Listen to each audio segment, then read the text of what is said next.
A serious question here. When did people become such bad drivers?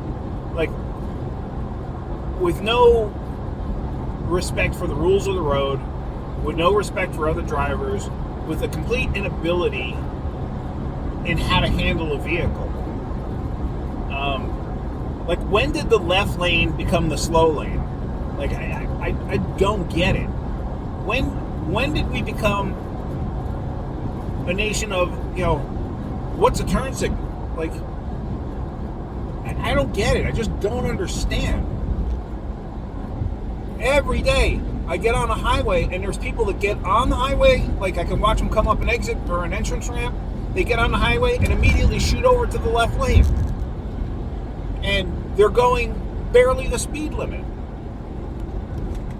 And then what happens is they'll stay in the left lane for their entire ride, and then all of a sudden at the last second, they'll turn their turn signal on, the ones that actually use the turn signal, and then shoot completely over to take an exit instead of moving over.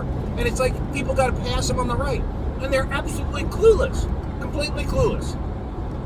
When I was growing up, I remember my grandfather, he passed away when I was 9.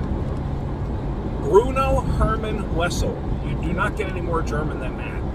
Okay? Anyway, he had a Pinto, and he was teaching my cousin Liz how to drive. And of course, it was a 4-speed manual.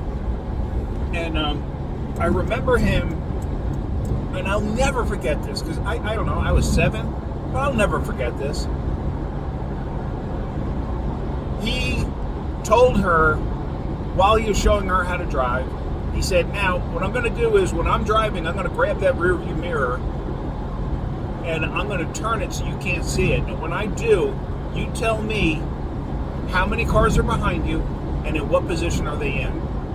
Now, this was before the case of the exploding Pintos, but he was a truck driver, and he was also a mechanic.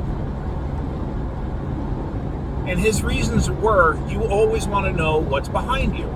You always want to know what's coming up behind you. Because if you have to make... Emergency vehicle reported ahead. As you can tell, I'm driving. His whole thing was, you always want to know what's coming up behind you. Because if you have to make an emergency stop, if you have to make a sudden stop, you got something coming up in front of you and you have to make an evasive action, you want to be able to do that and not worry about somebody plowing into you. So, yeah, just something to think about. All right, guys, have a great day. Keep wrenching.